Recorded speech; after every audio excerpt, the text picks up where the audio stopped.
It's pretty clear that the DJI Osmo Pocket 3 was a very popular choice for creators in 2024. And if you can't decide if this camera is right for you, keep watching because I'm going to talk you through it and show you what I love about it. I'm Liessshy, your tech pal from Down Under, and here is why the DJI Osmo Pocket 3 should be the camera that you take with you into 2025. So let's start with what this is and who I think this camera is for. It's a small, compact gimbal camera that is perfect for vloggers, content creators, and anyone who wants a little bit of handheld motion when recording. So this is the build. It is nice and small and compact, which makes it perfect for travel and for putting in your bag. So a gimbal is motorized. When you power this on, it will stabilize itself. And as you move the camera around, it's going to keep the lens balanced and steady to help reduce unnecessary shake and also stuttering of your footage. And a 3-axis gimbal, that basically means there's 3 areas of stabilization. It has a 1-inch CMOS sensor, which is great for a small camera like this. It basically means it's capturing a lot of light and giving you a really nice image,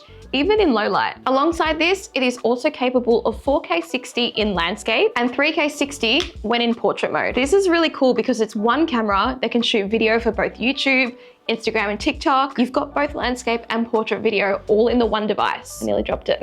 And the best part about it is you're not sacrificing on any video quality when you swap to selfie camera, which is what happens when you use your phone. You have less megapixels to work with because this is using the one camera, the one lens. Is that not perfect? A simple flick of the screen turns it from landscape to portrait. It is that easy. You can take photos on here too, but I personally haven't because I do have my Sony cameras for that and my phone. But here's a quick look at what some images do look like. Now let's talk settings. If you want to, you can take this straight out of the box, choose your frame rate and get recording, but there are a few different things that you can do with this to make your footage look a bit better. And the first thing is shooting in log. So on here, it has D-log. That basically lowers all the colors and vibrancy of your clip, such as what you're looking at now, in order for you to color grade it in post, where you can add a conversion LUT and your creative LUT on top to give you a new look. But shooting in log does give you more colors to work with and more detail to work with in the final edit. Basically, it just gives it a whole new look and a bit of flair. So here's an example of what log does look like on the DJI Osmo Pocket 3. And here is an example by using DJI's LUT that they do have for this camera. It is a free download and you can throw it over your footage, which is really great. So if you are new to color grading, but you do want to change up the way you film and create content with a little bit more spark, this is a really good starting point. I'll leave the link down below in the description of where you can download this conversion LUT. You also have the ability to shoot in manual under the Pro menu, and that gives you more adjustments to settings such as your white balance and your exposure. And that means you can really tweak the camera to how you want your footage to look depending on your setup or where you're recording. It is easier to leave it in automatic because shooting manual can be quite confusing to someone who is new to using a camera. But if you do want to learn, it's definitely worth it.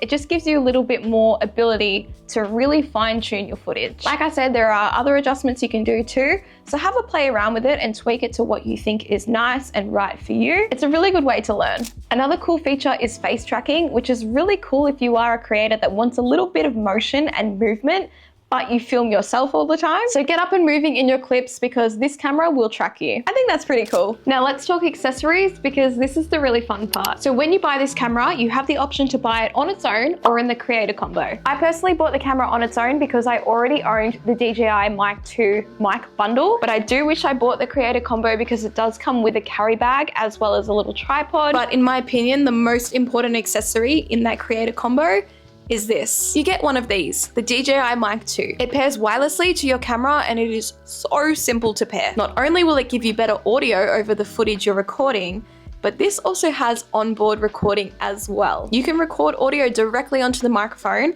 and have a backup audio track. All you do is plug it into your computer via USB-C and drag the audio files off. It's literally that simple. But back to other accessories, I did mention that the creator combo does come with a carry bag and a tripod, but it also has an extra battery handle and a wide angle lens. So I purchased that separately because obviously it didn't come with the standard camera, but I think that is such a useful accessory because it does widen your footage a little bit more and give you a better field of view. It's a really cool accessory because it is magnetic, so it just attaches to the lens of your camera, and you can store it in this little cover as well. Now for something third party. I bought this little small rig arm off Amazon, and this was a really neat purchase because this is what you can do with it. You can basically angle your camera any way you want, which gives you a little bit of point of difference for different angles when you're recording, especially if you are recording yourself. I think this is good for like when you're at a coffee shop and you want to get a really aesthetic shot of yourself working or drinking coffee. This works via the 1/4 inch thread handle that does come in the box with the creator combo or the standard camera.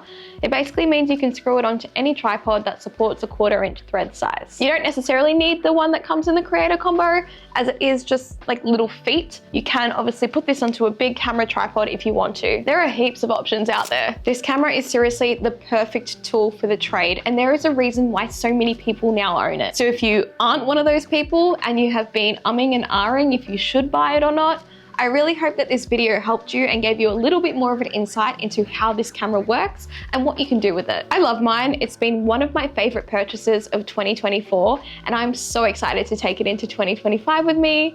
In fact, next week, this is getting a big workout while I'm in Malaysia. Thanks for watching. Subscribe if you haven't already, because I really look forward to talking more tech with you in the next video. Oh, and Happy New Year.